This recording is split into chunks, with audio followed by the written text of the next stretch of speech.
Welcome to I for information. तो जैसे कि गाइस आज का टॉपिक जीएसटी की रजिस्ट्रेशन के रिगार्डिंग होने वाला है। तो आज का टॉपिक बहुत ही इनक्रेडिबल होने वाला है, तो आप प्लीज़ इस वीडियो में बने रहिएगा शुरू से अंत तक।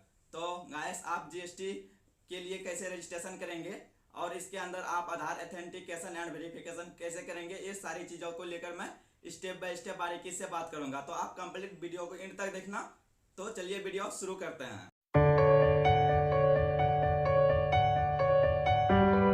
तो सबसे पहले गाइस क्या करना है, gst.gov.in का साइट ओपन कर लेना है। तो इसका लिंक जो मैं आपको वीडियो के नीचे डिस्क्रिप्शन बॉक्स में प्रोवाइड करा दूंगा, वहां से आप डायरेक्टली आप इस ऑफिशियल वेबसाइट में आ सकते हैं। तो आने के बाद गाइस आपको क्या करना है, तो चलिए मैं आपको बताता हूँ स्टेप बाय स्टेप। तो डाउन आना है, ठीक है। उसके बाद आपको मिल जाता है यहाँ रजिस्टर नो का बटन। तो यहाँ आपको क्लिक करना है। जैसे आप क्लिक करते हैं तो इसका अगला इंटरफेस आपके सामने खुल के आ जाता है, ठीक है। तो आप थोड़ा वेट कीजिए, डिपेंड करता है आपकी नेट स्पीड पे, ठीक है। तो आने के बाद गाइस यहाँ आपको मिल जाता है न्यू रजिस्ट्रेशन और टेम्पोररी रेफरेंस नंबर का बटन, ठीक है। तो आपको क्या करना है, न्यू रजिस्ट्रेशन वाले आइकन को प्रेस करना है। जैसे आप इस पर प्रेस करते हैं तो यहाँ कुछ डिटेल आपको मेंशन करनी होती है। चलिए मैं डिटेल मेंशन कर देता हूँ। पैन कार्ड के अनुसार गाइस यहाँ आप अपना नाम सेम टू सेम फिल करेंगे, ठीक है। उसके बाद आपको पैन कार्ड का नंबर फिल करना है। उसके बाद आपको यहाँ ईमेल एड्रेसेस टाइप करना है, ठीक है। उसके बाद आपको मोबाइल नंबर फिल करना है ओटीपी के लिए, ठीक है। तो जो भी आपने ईमेल एड्रेसेस और मोबाइल नंबर टाइप कीजिएगा उसमें TRN का मैसेज आएगा, और उसी TRN नंबर की मदद से आप जीएसटी का फॉर्म जो है 100% सिक्योर रूप से ओपन करेंगे, ठीक है। तो चलिए मैं यहाँ सारा चीज़ फिल कर दिया हूँ, कैप्चा फिल कर दिया हूँ। तो उसके बाद आपको प्रोसीड कर देना है। तो चलिए प्रोसीड कर देते हैं। जैसे आप प्रोसीड करते हैं तो आप देख सकते हैं guys mobile OTP email OTP तो जा चुका है। तो आप उस वाले मोबाइल ओटीपी और ईमेल ओटीपी को यहाँ इंटर कीजिए वेरिफिकेशन के लिए।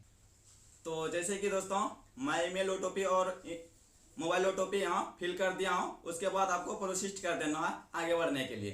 तो जैसे आप प्रोसीड करते हैं तो आप देख सकते हैं you have successful submitted part A of registration process, your temporary reference number etch इतना, ठीक है। जो भी आपका TRN का नंबर होगा वो यहाँ शो करेगा, और यह TRN नंबर का मैसेज जो है आपके मोबाइल में भी जाएगा और ईमेल में भी जाएगा। तो वहाँ से भी आप इसे लुक कर सकते हैं, ठीक है। तो चलिए मैं इस TRN नंबर को यहाँ कॉपी कर लेता हूँ। तो आगे बढ़ने के लिए गाइस आपको प्रोसीड कर देना है। तो जैसे आप प्रोसीड करते हैं तो आपको यहाँ TRN नंबर वाले जो फॉर्म है उसे आपको यहाँ फिलअप करना होता है, ठीक है, आगे बढ़ने के लिए। उसके बाद क्या करना है गाइस, TRN टाइप करना है, कैप्चा फिल करना है। उसके बाद आपको प्रोसीड कर देना है, ठीक है। तो जैसे आप प्रोसीड करते हैं तो अगला इंटरफेस आपके सामने डिस्प्ले हो जाता है। तो अगला इंटरफेस इस तरह का आएगा जिसमें आपको ओटीपी वेरिफिकेशन के लिए ओटीपी यहाँ फिल करने के लिए बोला जाएगा। तो आप फिल कर दीजिए। यह मोबाइल ओटीपी और email OTP guys same to same रहेगा, दोनों में से आप किसी को इंटर कीजिए। ओटीपी फिल करने के बाद आपको गाइस यहाँ प्रोसीड वाले आइकन को प्रेस कर देना होता है। तो चलिए प्रेस कर देते हैं। जैसे आप प्रेस करते हैं तो आप जीएसटी रजिस्ट्रेशन का जो फॉर्म होता है वह सिक्योर रूप से यहाँ ओपन हो गया। तो सिंपल से आपको इस तरह का इंटरफेस आपके सामने डिस्प्ले होगा, ठीक है। तो आपको यहाँ क्या करना है, एक्शन वाले बटन पे प्रेस करना होता है जहाँ आपको पेन का आइकन मिलता है, ठीक है। तो उस वाले आइकन को आप प्रेस कर दीजिए। तो जैसे आप प्रेस करते हैं तो देख सकते हैं गाइस जीएसटी रजिस्ट्रेशन का जो फॉर्म है वो खुल के सामने आ चुका है। आपको यहाँ स्टेप बाय स्टेप इसे कंप्लीट रूप से फिल करना है, ठीक है। तो आप केयरफुली यहाँ फिल कीजिए, ठीक है।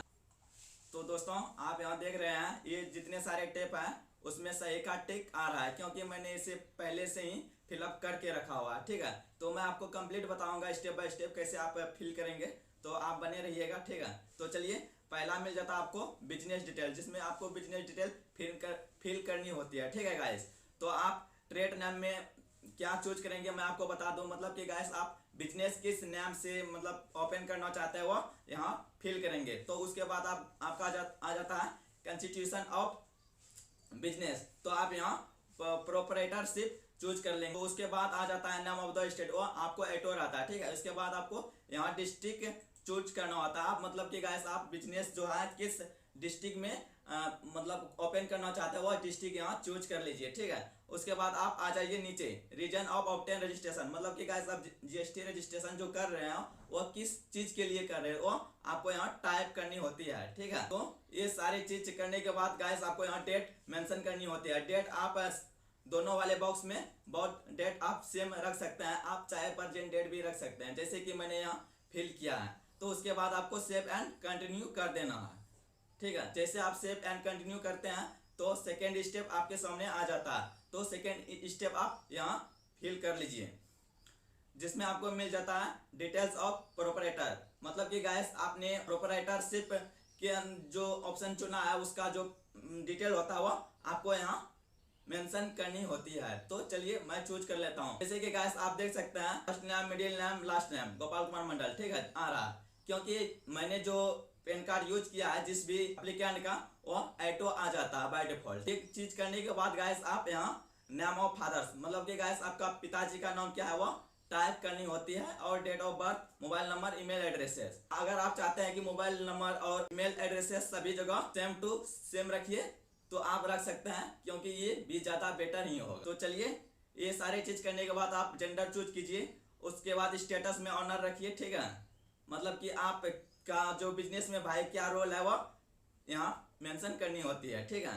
तो ये सारी चीज करने के बाद गाइस आपको एक पासवर्ड साइज जो फोटो होता है डॉक्यूमेंट्स अपलोड वो आपको यहाँ अपलोड करनी होती है। तो आप ध्यान रखिए कि फोटो का जो फॉर्मेट हो वो JPEG फॉर्मेट हो, ठीक है, और 100 KB से ज्यादा नहीं हो, ठीक है, साइज।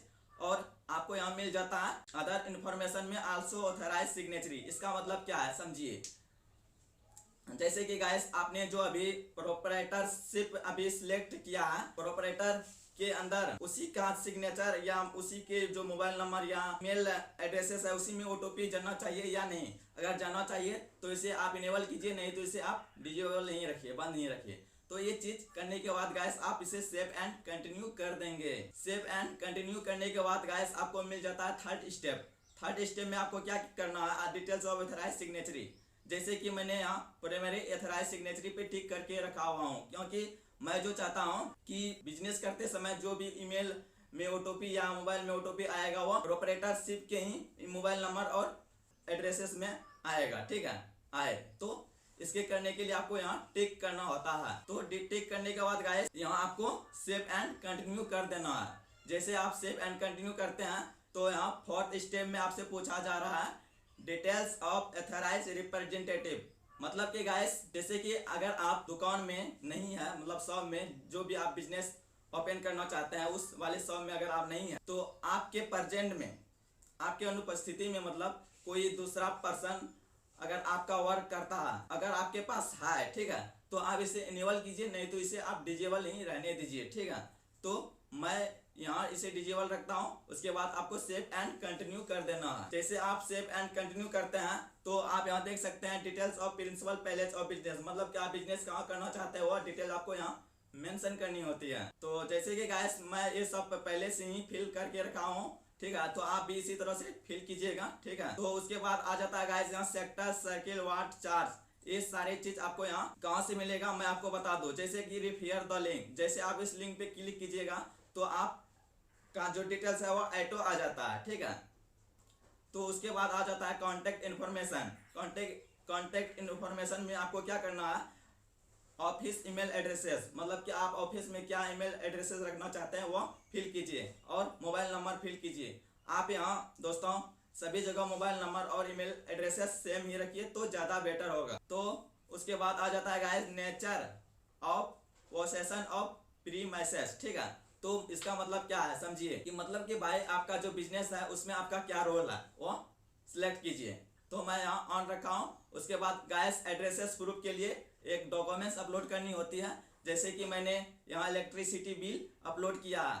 तो मान के चलिए गाइस अगर आप रेंटेड है, आपकी खुद की जमीन नहीं है, ठीक है, कहीं आप बिजनेस कर रहे हैं, तो उस स्थिति में आप क्या करेंगे, इस बात को लेकर के आपको कंफ्यूजन होगा, ठीक है।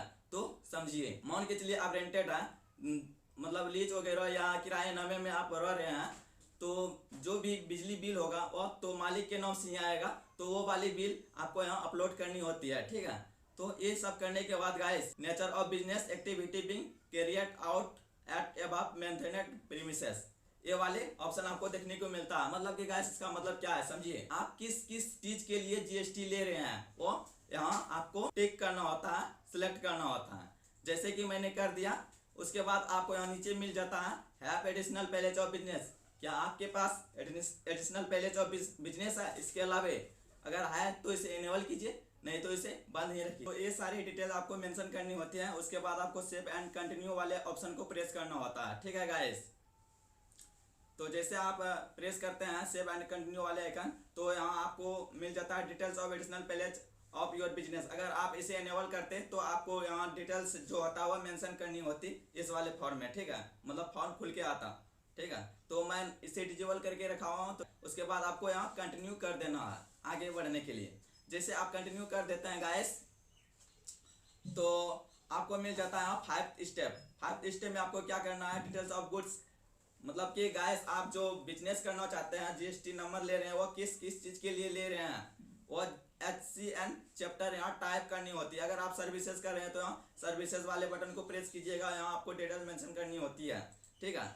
तो मैं यहाँ HSN चैप्टर टाइप कर दिया हूँ। आपको 5 HSN कोड जो होता है वो यहाँ टाइप करनी होती है, ठीक है, जैसे कि मैंने यहाँ कर दिया हूँ, ठीक है। उसके बाद आपको सेव एंड कंटिन्यू कर देना है डाउन आके। तो जैसे आप आ जाते हैं गाइस, तो आप देख सकते हैं गुड्स एंड सर्विसेज, इस वाले ऑप्शन को आपको बिल्कुल नहीं छोड़ना है। तो इसके बाद आपको सेव एंड कंटिन्यू कर देना है। जैसे आप सेव एंड कंटिन्यू कर देते हैं तो यहाँ आ जाता है आधार ऑथेंटिकेशन का ऑप्शन, ठीक है। तो मैं जो हूँ गाइस यहाँ आधार ऑथेंटिकेशन का वेरिफिकेशन बाद में करूँगा। तो इसे आगे बढ़ने के लिए आपको यहाँ सेव एंड कंटिन्यू कर देना है। जैसे कि गाइस आप देख सकते हैं मेरे इस स्क्रीन में वार्निंग, तो वार्निंग वाले आइकन पे आपको क्या करना है मैं बता देता हूँ, ओके कर देना है। जैसे आप ओके करते हैं तो देख सकते हैं गाइस प्रोफाइल 100% कंप्लीट, ठीक है। तो मैं जो हूँ गाइस यहाँ 100% प्रोफाइल फिलअप कर चुका हूँ। तो उसके बाद आपको वेरिफिकेशन के लिए एग्री के लिए आपको इस वाले बॉक्स पे टिक करना होता है। उसके बाद आपका नाम यहाँ शो करता है, ठीक है। ये सारी चीज करने के बाद गाइस आपको यहाँ पहले सिलेक्ट करना होता है, टाइप करना होता है, ठीक है। तो टाइप करने के बाद गाइस आपको सबमिट विथ EBC ये वाले ऑप्शन को प्रेस कीजिए, ठीक है। ये करने के बाद गाइस आपके जो ईमेल है और मोबाइल नंबर आपने अभी प्रोवाइड किया है उसमें ओटीपी जा चुका है, उस वाले ओटीपी को यहाँ फिल कर दीजिए वेरिफिकेशन के लिए। जैसे कि दोस्तों मैंने ओटीपी यहाँ फिल कर दिया हूँ। उसके बाद आपको वैलिडेट ओटीपी वाले आइकन को प्रेस कर देना है। तो चलिए मैं प्रेस कर देता हूँ। जैसे आप प्रेस कर देते हैं तो देख सकते हैं success, thank you for submission, ठीक है। तो आप देख सकते हैं गाइस। और ये करने के बाद गाइस आपके जो ईमेल एड्रेसेस है उसमें एक लिंक गया है जिसमें आप आधार ऑथेंटिकेशन सर्विस को एक्टिव कर सकते हैं, ठीक है। तो चलिए ये लिंक कहाँ से मिलेगा, तो सिंपल से आपको ईमेल ओपन करना होता है। अगर गाइस आपके ईमेल एड्रेसेस में लिंक नहीं आता है तो आपको पेन नहीं होना है, ठीक है। तो बैक टू होम पेज पे आना है, फिर से आपको TRN नंबर की मदद से इसे लॉगिन करना होता है, ठीक है। तो चलिए मैं स्टेप बाय स्टेप करता हूँ। तो गाइस TRN का जो मैसेज है वो मेरे ईमेल में नहीं आया है, तो मैं पेन नहीं होऊंगा क्योंकि अब चलिए बैक टू होम पेज पे। यहाँ टेम्पोररी रेफरेंस वाले बटन को प्रेस करना होता है, ठीक है। उसके बाद गाइस आपको यहाँ TRN नंबर टाइप करनी होती है, कैप्चा फिल करनी होते हैं, प्रोसिस्ट करनी होती है। तो चलिए करता हूँ स्टेप बाय स्टेप। TRN मैंने टाइप कर दिया, कैप्चा फिल कर दिया, उसके बाद आपको प्रोसिस्ट कर देना है। तो जैसे आप प्रोसिस्ट करते हैं तो अगला इंटरफेस आ जाता है वेरिफिकेशन के लिए, वन टाइम पासवर्ड वेरिफिकेशन के लिए। तो आपके जो मोबाइल नंबर है और ईमेल एड्रेस है उसमें ओटीपी जा चुका है, उस वाले ओटीपी को यहाँ फिल कर दीजिए, ठीक है। तो जैसे कि गाइस ओटीपी फिल कर दिया, उसके बाद आपको प्रोसेस कर देना। तो जैसे आप प्रोसेस करते हैं तो इसका प्रोसेस आपको मिल जाता है यहाँ स्टेटस में पेंडिंग फॉर वैलिडेशन, ठीक है। तो उसके बाद आपको मिल जाता है यहाँ एक्शन बटन का आइकन, ठीक है। तो जैसे कि गाइस यहाँ देख सकते हैं my saved application 5/7/2021 from description application for new registration expire date status में आप जैसे प्रेस करते हैं जो भी आपके फॉर्म में भरते समय एरर आया है वो यहाँ शो करेगा, मेंशन करेगा, ठीक। तो दोस्तों जो भी आपने मोबाइल नंबर इंटर किया था उसमें एक लिंक गया है, तो उस लिंक को आप जैसे प्रेस कीजिएगा तो इस वाले इंटरफेस पे आप आ जाइएगा। जैसे कि आप देख सकते हैं गाइस। तो जैसे मैंने उस लिंक को प्रेस किया तो इस वाले इंटरफेस पे आ चुका हूँ। तो आपको क्या करना है, आधार ऑथेंटिकेशन एंड वेरिफिकेशन, उसे करने के लिए आपको टिक करना होता है। यहाँ 2 टिक करने का ऑप्शन मिलता है। तो आपको फर्स्ट वाले जो इंग्लिश में लिखा हुआ है उस वाले बॉक्स को आपको टिक कर देना। टिक करने के बाद आपको आधार नंबर यहाँ सिलेक्ट करना होता है, ठीक है। उसके बाद आपको आधार नंबर टाइप करना होता है। तो चलिए टाइप कर लेता हूँ। तो जैसे आप आधार नंबर फिल कर देते हैं तो आपको वैलिडेट आधार नंबर पे प्रेस करना होता है। तो चलिए प्रेस कर देता हूँ। जैसे आप प्रेस करते हैं तो अगला इंटरफेस आपके सामने आ जाता है, ठीक है गाइस। तो आप देख सकते हैं ओटीपी सेंड सक्सेसफुली, ठीक है। तो आपके जो रजिस्टर्ड मोबाइल नंबर है आधार में वो ओटीपी जा चुका है उसमें, ठीक है। तो वो वाली ओटीपी यहाँ फिल कर दीजिए। तो चलिए फिल कर देते हैं। तो आपको दोस्तों याद रखना है कि जब आप आधार बनाए हैं, जो भी मोबाइल नंबर आपने प्रोवाइड किया था आधार बनाते समय, उसी वाले मोबाइल नंबर में ओटीपी गया तो वही वाले ओटीपी को वहाँ फिल करना होता है, ठीक है। तो फिल करने के बाद दोस्तों वैलिडेट ओटीपी वाले आइकन को प्रेस कर देना। तो जैसे कि दोस्तों मैंने कर दिया, तो आप देख सकते हैं Aadhaar has been successful verified for KYC, e KYC authentication. तो जैसे आप वेरीफाई कर लेते हैं तो आपको यहाँ ओके वाले बटन को प्रेस करना होता है। तो आप ध्यान दीजिए दोस्तों, अगर आप आधार ऑथेंटिकेशन वेरिफिकेशन करते हैं तो मिनिमम 7 डेज में आपका जो जीएसटी रजिस्ट्रेशन का प्रोसेस है वो देखने को मिलता है स्टेटस में, ठीक है। तो इसका स्टेटस कैसे चेक करेंगे मैं आपको आगे आने वाले टॉपिक में बताऊंगा। तो अगर दोस्तों आपने आधार ऑथेंटिकेशन वेरिफिकेशन नहीं किया है तो आपको फिजिकल वेरिफिकेशन करना होता है। अगर आप फिजिकल वेरिफिकेशन करते हैं तो मिनिमम 20 दिन का समय लगता है और उसके लिए आपको फिजिकल डॉक्यूमेंट्स भी वेरीफाई करना होता है, ठीक है। फिजिकल वेरिफिकेशन करना होता है, ठीक है। तो चलिए मैं यहाँ ओके कर देता हूँ। जैसे मैं ओके करता हूँ तो आप देख सकते हैं गाइस आधार ऑथेंटिकेशन सक्सेसफुल, जैसे कि मेरा नाम आ रहा है और जो भी आधार में मैंने डाटा फिल किया था बनाते समय वो सारी चीज़ यहाँ अवेलेबल हो रहा है। जैसे कि मेरा पिक भी आप देख सकते हैं। तो ये सारी चीज आपको देखने को मिलता है, ठीक है दोस्तों। ये सारी चीज मैं कंप्लीट कर लिया हूँ। तो दोस्तों अगर आपका कोई भी क्वेश्चन हो, डाउट हो तो आप मेरे कमेंट सेक्शन में मुझसे पूछ सकते हैं, मैं उसका रिप्लाई जरूर दूंगा। तो इसी तरह की लेटेस्ट वीडियो पाने के लिए दोस्तों आप मेरे चैनल को सब्सक्राइब कीजिए, बेल आइकन दबाइए। इसी से आपको लेटेस्ट अपडेट की पल पल की खबर आपको मिलने वाला है। तो अगर दोस्तों आपको वीडियो अच्छा लगता है तो वीडियो को लाइक करें, अगर नहीं लगता है तो डिसलाइक भी करें दोस्तों, ठीक है। तो अपने दोस्तों के पास जरूर शेयर कीजिए। तो फिर मिलते हैं एक नेक्स्ट टॉपिक के साथ अगले वीडियो में। Thanks for watching my video.